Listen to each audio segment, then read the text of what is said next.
And I never ever, the reason why I have not, there's a reason why I have not shared a lot of things that I have been through. The reason why I do not open up about having anxiety or depression or things that I go through is because I never want to give anybody the chance to ever say I'm doing anything for attention, to downplay the things that I've been through, to discredit the things that I've had to overcome. I've never wanted to give anybody that chance to fix their lips and do that to me. So I remember going to school with my stuff in my box and feeling like I had the same feeling like the day that my dad picked me up and I had all my stuff in a trash bag. Like, it hurt. I just wish I had a little bit more support. And like, I never hold that over my like aunts or anybody's head, because at the end of the day I always looked at it as I'm not their kid.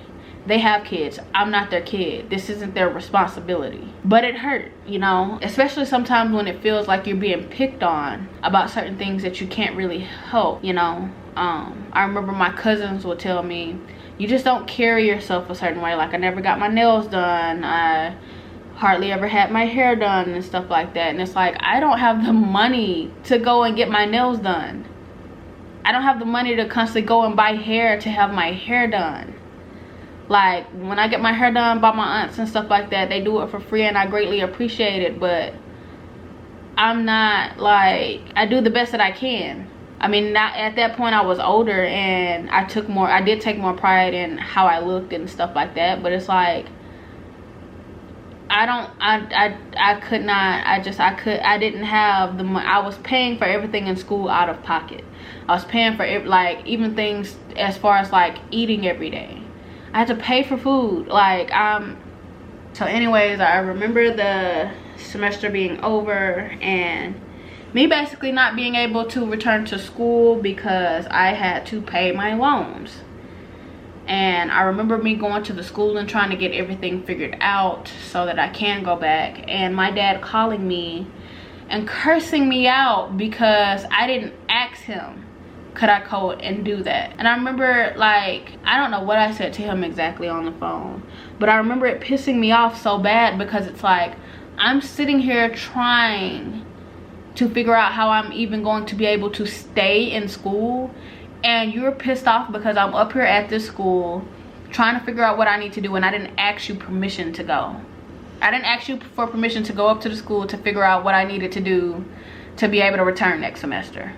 He wanted me to come home every weekend when I was there. I remember the first weekend, you know those general classes they give you? There's a general class that you got at this school that basically everybody had to take. Everybody was like obligated to take. They put it on your schedule. It's basically a class to help you get familiar with the campus. And one of our assignments was to go to the first football game. We had to go, and I think you get a ticket or something. Basically, we had to bring that back to prove we went to the game. And I remember I went home to get like clothes, try to like make myself look decent. So I went home trying to like get together an outfit, me and my friend, and my dad didn't believe me. He thought I made that up as an excuse because I wanted to go to the football game. And I remember him being pissed off at me and yelling and cursing. He was just walking around the house, and I went back outside and got back in the car with my friend and left. And I just remember that being the first time I just did not listen to my dad.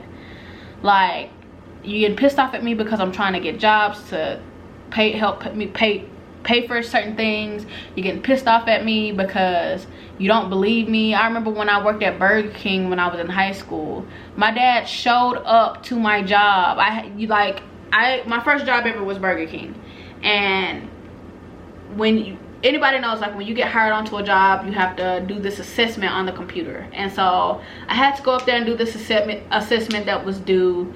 And my dad did not believe me that I had an assessment to do, even though he dropped me off there. But he thought that I was going to work to have somebody else to pick me up from work. So he came back up there and asked them where I was, and they come to the back and like, there's somebody up front for you. And I go, and it's my dad, because he didn't believe I was there. I remember when I did the chances that I did get to go to parties, I went to one party with my younger cousin in high school, and me and her both went to this party. And you know, my dad asked to call my aunt or asked to speak to me after the party, and I was on the phone with him and I was talking and stuff like that. My dad accused me of being drunk. I was like in the 10th or 11th grade. He accused me of being drunk and told me I was never going to another party again. Instead of asking my aunt, was I drunk? Instead of, like, I don't know if he just thought that my aunt would just be okay with me coming in the house drunk. I don't know what made him think I was drunk. He said I sounded drunk on the phone. Accused me of being drunk and told me I would never ever go to another party, and I never ever went to another party. Like I said, mind you, my aunt dropped us off and picked us up, and it's crazy of the stuff that I was accused of when I think about it. Like, okay, so you think that I'm in high school and I just went to my first party and I have just pulled the wool over my aunt and to convince her that I'm not drunk. She's right here in front of me. She picked me up and dropped me off, but you think I'm able to trick her into thinking that I'm not drunk. You don't even ask her if I'm drunk. I don't even think he even said anything to her about it. He was just like, you sound drunk and stuff, and so I was on punishment even longer for that. So it was just always a constant, like, back and forth between me and my dad, him getting upset with me for things. And during that time, I did not understand that he was on drugs. I did not understand that. I don't know. I still to this day don't understand a lot of the fights we got into. I remember one time we got into a fight because his room is next door to mine, and he went and took all of these comforters out of his room and set it on my bed. And I kept my room clean. Like, I don't like stuff like that, and I especially don't like people sitting certain things on my bed. And so I took all of the stuff and took it in his room and sat it on his bed. And he got pissed. He was cursing me out. I'm like, you're cursing me out because I set something that was yours, that you set in my room on your bed? Like, you don't want me sitting anything on your bed, but then you came in here and you set your stuff on my bed, like taking up space in my room. Like, it's crazy some of the things that we have fussed and argued about. But after that, we basically went like a few years without talking to each other at all. Like, we went years without talking to each other. And when I say not talking to each other, it's not me just avoiding him or not, like how I blocked her and I don't have to worry about her because she lives in another state. I mean, we literally walking through my grandma's house and acting as if we don't know each other, not speaking to each other, not anything. And it was crazy because then I went through a time where me and my brother weren't getting along, and so it was just like all three of us just not, like me, him, and my brother, like just walking around the house acting like each other don't exist, not acknowledging each other, not talking to each other. There was a time where when I was working at Dollar General, and at the time my then husband that nobody knew I was married to, apparently there was this rumor started, I guess within my family, that I never had money because I would give my husband all of my money. Like, I would get paid and then give him my whole paychecks, and that's why I never had money.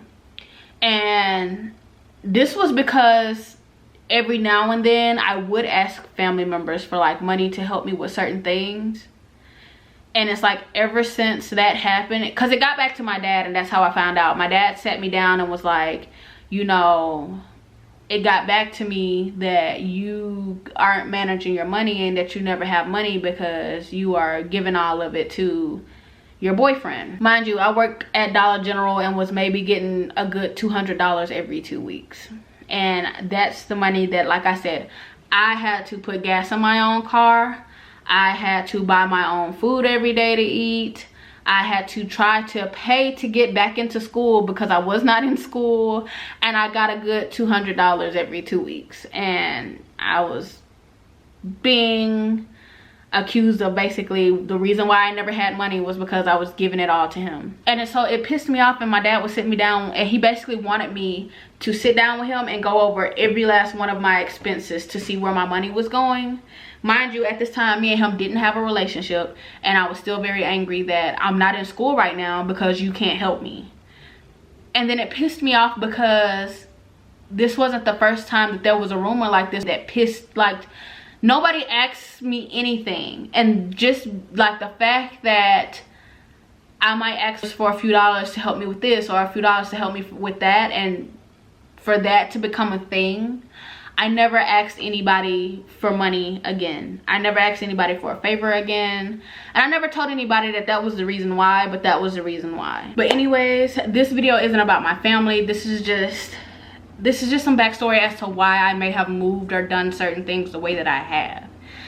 And that was just, it was very irritating for me and frustrating. And so one reason that I never really opened up to anybody about me being depressed or having anxiety and stuff is because I grew up around people. Like the friends that I did have, because like I told y'all, I was considered a lame in school and stuff like that. So the friends that I did have were of course other people that, like, I was cool with some popular people, but most of my friends were low-key people on the same level as me. And so most of the friends that I had, I remember I had this one friend that she really battled with depression and stuff like that, and people would just say she was doing it for attention. I remember always hearing, oh, black people, you know, don't, that's a white person thing. And she would just tell me some of the stuff that her family would tell her. And I remember just like us being at school and her being in the bathroom crying because of different things that she felt or different things that she was going through, and her basically not being believed, her basically going through a lot of stuff on her own. And I never ever, the reason why I have not, there's a reason why I have not shared a lot of things that I have been through, the reason why I do not open up about having anxiety or depression or things that I go through is because I never want to give anybody the chance to ever say I'm doing anything for attention, to downplay the things that I've been through, to discredit the things that I've had to overcome. I've never wanted to give anybody that chance to fix their lips and do that to me, so I just never shared it.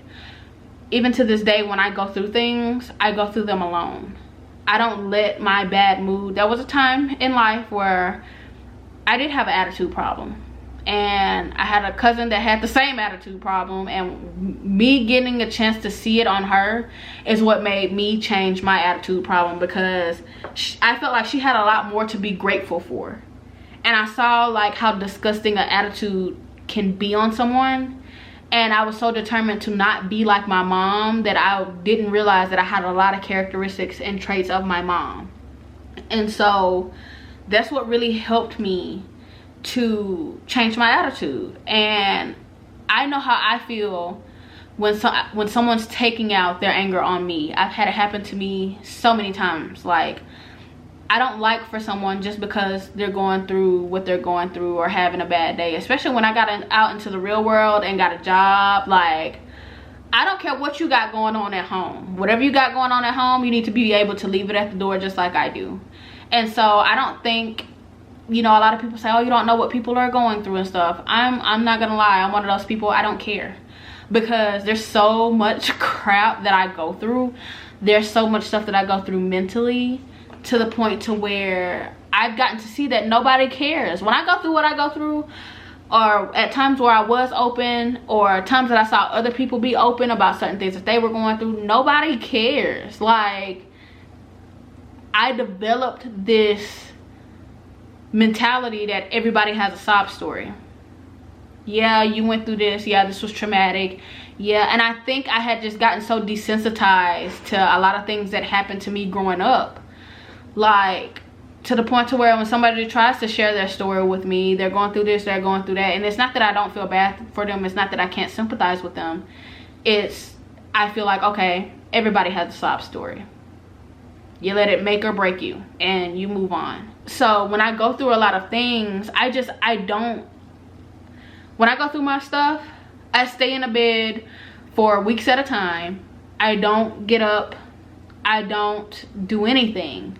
I just sit in my sorrow and cry. And like, I spent most of my high school time and the time after high school. I spent most of the time that I lost my friends, and the time in between the time that I lost my friends, my dad got on drugs really bad.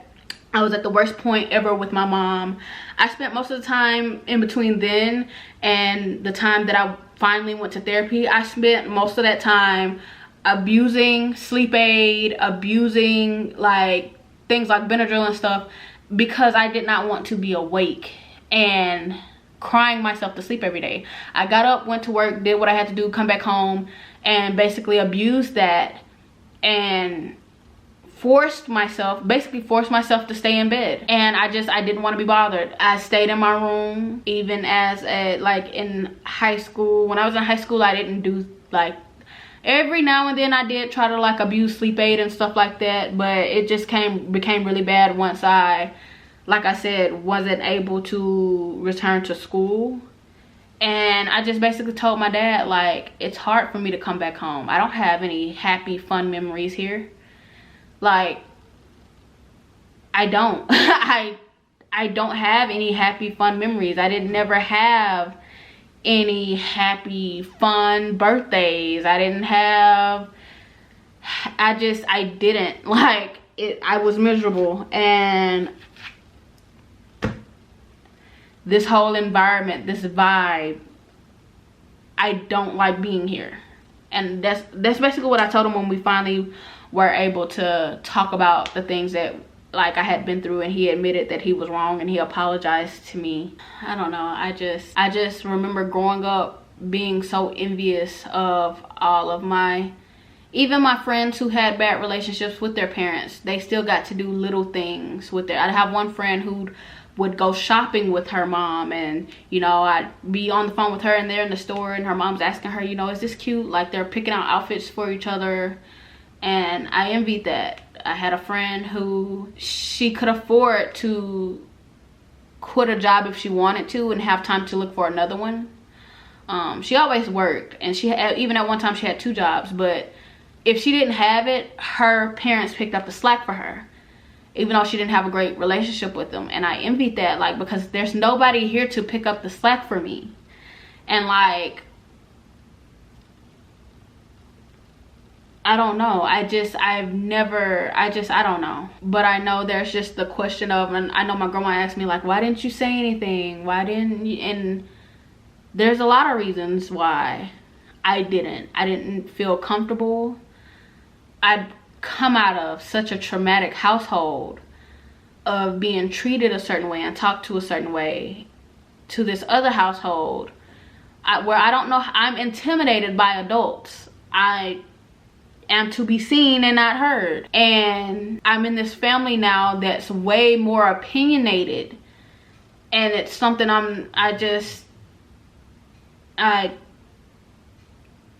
know they get upset with me that I considered myself a black sheep, but I don't think a lot of people realize that that's what a black sheep is. I am different from you guys. This was like a whole nother type of environment for me. Like, I'm way more sensitive than the people, and to be honest, I'm not even way more sensitive than certain people, because like I was telling my cousin the other day, me and her were on the phone, I was like, I feel like when I crack jokes or when I say things that are meant to be funny, no one takes them as a joke. But then when people say jokes to me, I'm not allowed to be sensitive or be defensive and defend myself because it's a joke. And I was giving her examples, and she was like, yeah, I see what you're saying. Like, so I don't even think that it's the fact that I'm the most sensitive in the family. Like, I'm just different, and I am. Like, I'm working on my relationship with everybody. I'm becoming closer to everybody and learning to be able to speak up more for myself and say how I feel and say the things that hurt me. But just back then, I'm already not an open person. I've never had that line of communication to be able to say how I feel or discuss how I feel, especially with an adult. So it's just like, everybody just expected me as this child to open up and say these things, but it's like, no, like, it's like, okay, a lot of people feel like when they have a kid, it's not their job to make sure that other family members have a relationship with this child. They feel like if you want to be a part of my child's life, then you would be here. You know, I'm not gonna force my kid to have a relationship with anybody. And so that's kind of how I was moving. Like, if people want to have a relationship with me, they will come and have a relationship with me. It's not that, you know, I guess they felt like I should have just been open. I'm not an extrovert. I'm not an open person. I'm not gonna just open after being in a situation like that. I'm not gonna just open up to, like, what? Like, I'm not, it's not my job to try to communicate my feelings to an adult. If the adult wants to be there and wants to, you know, understand what I'm going through, understand why I'm hurting, you have to really sit down and put the time in and talk to that child. A child who has been through a lot and who has never been able to really have a voice or an opinion, they're not gonna come to you and like just open the floodgates. They're just not. And I'm just now, as an adult, being able to do that, being comfortable enough to do that, you know. And so yeah, even my dad feels like there's a lot of things that I should have told him way back then, but it's like I wasn't comfortable to. You never wanted to talk to me, and I didn't want you to dismiss anything that I was going through as me being manipulative or me wanting attention or me doing this or me doing that. Like, you are my dad, and you already knew some of the things that I had been through. And you knew that there's possibly more that I wasn't telling you. You knew I've been living in the same household for years, and you knew a lot of the things that went on. So it's just like, I don't know, but I am taking that initiative now to, you know, have conversations with people that I owe a conversation to before just feeling a certain type of way. And finding out who I am really, and learning the things that I love, relearning the things that I love, feeling like I can make decisions in my life and it not piss other people off, and not being, because I spent so many years being a people pleaser. And you know, that's one thing that a lot of people don't tell you. Like, when you do have absent parents and stuff like that, you become a people pleaser. You look for, you know, validation through other people and friends because of that lack of, that void that you have inside of you. And you look for that parental figure in other people. And I've always been the type of person to try to call somebody and ask them what they think I should do, and not really have my own opinion, be very weak-willed, be very like afraid to make decisions because I felt like I just wasn't good at it. Somehow I'd always piss somebody off. And like, now in my life, both of my parents are trying to be there. I have the best relationship with my mom. Me and my dad are, you know, he's still on drugs, and it's gotten very, very bad. Embarrassingly bad. And it's just, it's bad. I'll probably talk more about it in vlogs, so make sure you subscribe, because I can't talk about it all here. But me and my brother do plan to try to, we have gotten together before and tried to get some things done, and it didn't exactly go the way we wanted to, but we plan to get together again and, you know, try to make something happen. And that's what we're gonna do. And so, but my dad, he's just, I remember my dad used to tell me when I was younger, we used to talk about people who are like him now, like his friends who fell off and were on drugs and stuff. He used to talk about them so bad. Like, we would just be in Walmart shopping together and run into a friend or something like that, an old buddy of his that was on drugs or something, and I remember he would just, it's crazy how life is. But you know, my dad tried to go through a period of time where he was very in denial about his drug use, and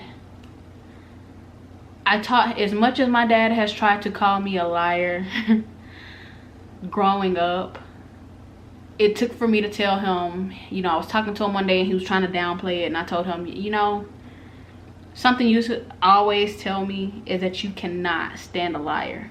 And if it's one thing you always taught me, is to know when somebody is lying to me. And I didn't say anything else like after that. And after that, my dad has never ever denied being on drugs to me. I don't think he's denied being on drugs to my brother either, but he's denied it to other people. But my dad has never come out of his mouth and denied being on drugs to me. As much as he's trying to be in denial with other people, he's not. He doesn't. I don't push the issue. I don't go at him aggressively. But this last conversation that me and my brother tried to confront him and have, he's like, I know I owe you guys an explanation. And he honestly just asked for time because he wasn't in the right mind frame to have the conversation. And so hopefully soon we get to have that conversation. And I'm gonna get off now because I don't want this video to be too long.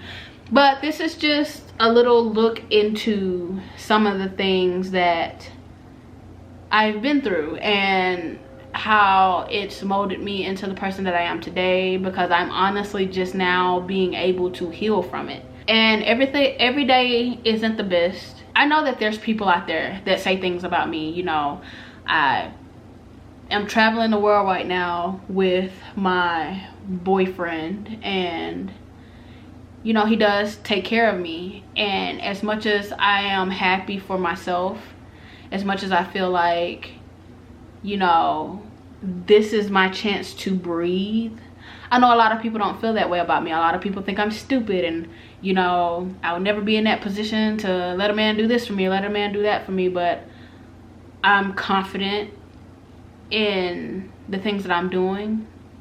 I have a relationship with my parents now. Me and my mom talk all the time, and it's just crazy, like, cause she had a heart attack not too long ago, and ever since she had that heart attack, I talked about this in the last video, it's crazy how much of a 360 our relationship is. And even before then, she was really trying to, because she apologized to me before she had the heart attack, so she was really trying to have a better relationship with me. And it's just crazy that I could see how much she was trying.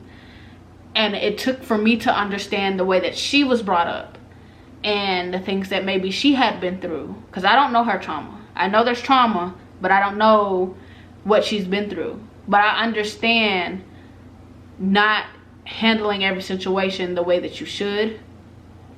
And I could see that she's trying. And you know, growing up, a lot of people have always told me, you know, that's your mom, you know what you're getting yourself into, and you like let yourself get upset every time. But that's my mom, and that was a relationship that I craved for so long. And I felt like nobody really could understand that because nobody had just been in the situation. And same with my dad. You know, there's a lot of people not happy with my dad right now. And though they have every right not to be, my dad is doing some really messed up stuff. He's done really messed up stuff to people. But I've got to talk to the vulnerable side of my dad.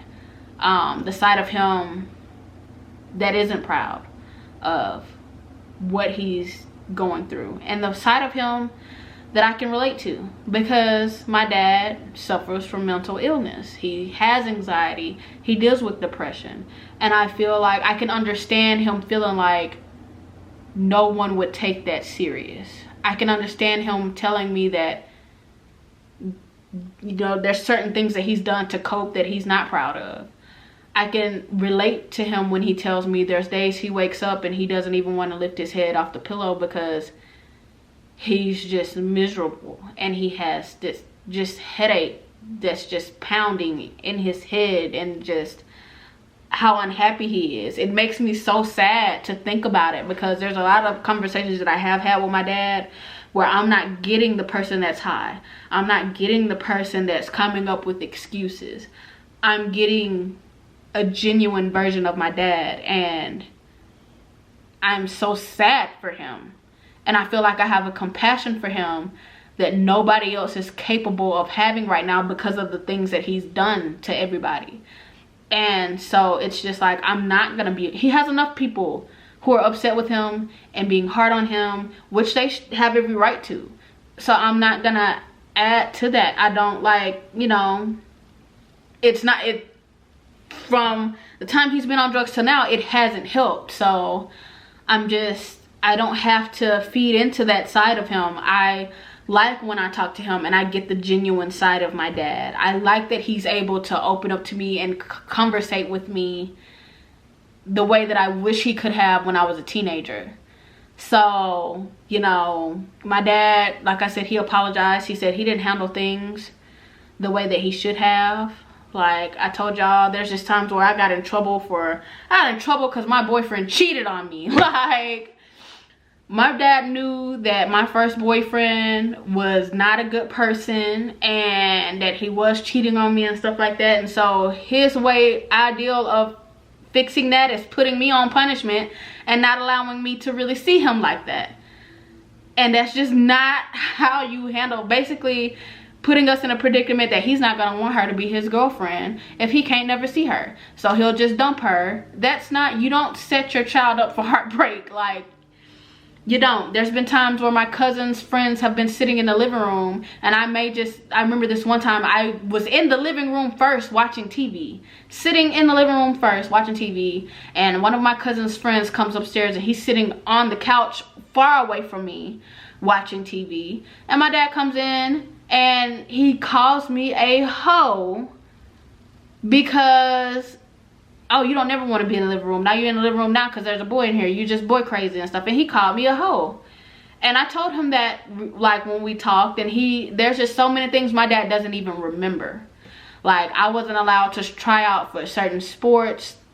I couldn't participate in any extracurricular activities because my dad did not want me at the school longer than I had to be. He did not trust me. He did not want me going anywhere. He did not want me doing anything. So yeah, like I got to do certain things as a senior. Once I was a senior, just because my grandma really cursed him out. I remember I wanted to play softball so bad and he told me no, and was saying that I was trying to be sneaky, like basing me want to play softball on me wanting to be sneaky and get out of the house.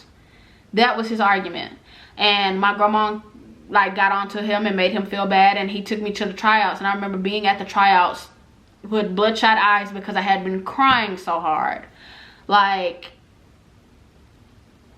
it was horrible. I hate that I couldn't excel in sports the way that I wish I could have because my mom didn't put in that time to make sure that I was able to, or because my dad didn't allow me to. Like, I hate that. I hate that after school I wasn't with friends playing sports or doing certain things. I hate, like, there's so much stuff that I wanted to do, but at the same time, things that I can be appreciative for is that no matter how crazy I think my mom ever was, she kept me in church. And I'm grateful for that. I'm grateful for the relationship I have with God. If it wasn't for her, I would not have the relationship I have with God. I'm grateful that my dad, like, I'm not grateful for the way he treated me, and I'm not grateful for him keeping me locked away in the house, but him doing that kept my artistic side alive. Like, because I wasn't able to do certain things, I was able to learn to draw. I was able to, like, just do different things that really makes my soul happy. Artistically, I've been able to learn to express. I have a very creative side of me that I get to explore now as an adult, because my dad, I didn't have a choice. Like, that's all I had. So, and even my dad, like, my dad was very supportive of that. There's times that, you know, for Christmas I got these large art sets, like large art supplies, and I would just go crazy over them. He would always buy me sketch pads and just stuff that genuinely made my soul happy. And so I'm so thankful for that, because sometimes with that, that's the only way that I really even know to express myself. And so yeah, I just wanted to end this video on a positive note. Go in the comment section below and tell your stories. You know, if you've ever felt the way that I have, or, you know, certain ways that you feel like you have to be understanding when your parents make mistakes because of maybe the way that they were treated or the way that they grew up. And just how you dealt with it growing up and how you dealt with it as an adult. Like I said, this video is probably so long right now, so I'm just gonna end the video here. Don't forget to like, share, comment, and subscribe. And yeah, I'm just gonna be talking about very personal things. And yeah, so make sure you're subscribed and make sure you check those videos out, and I will see you guys in the next video.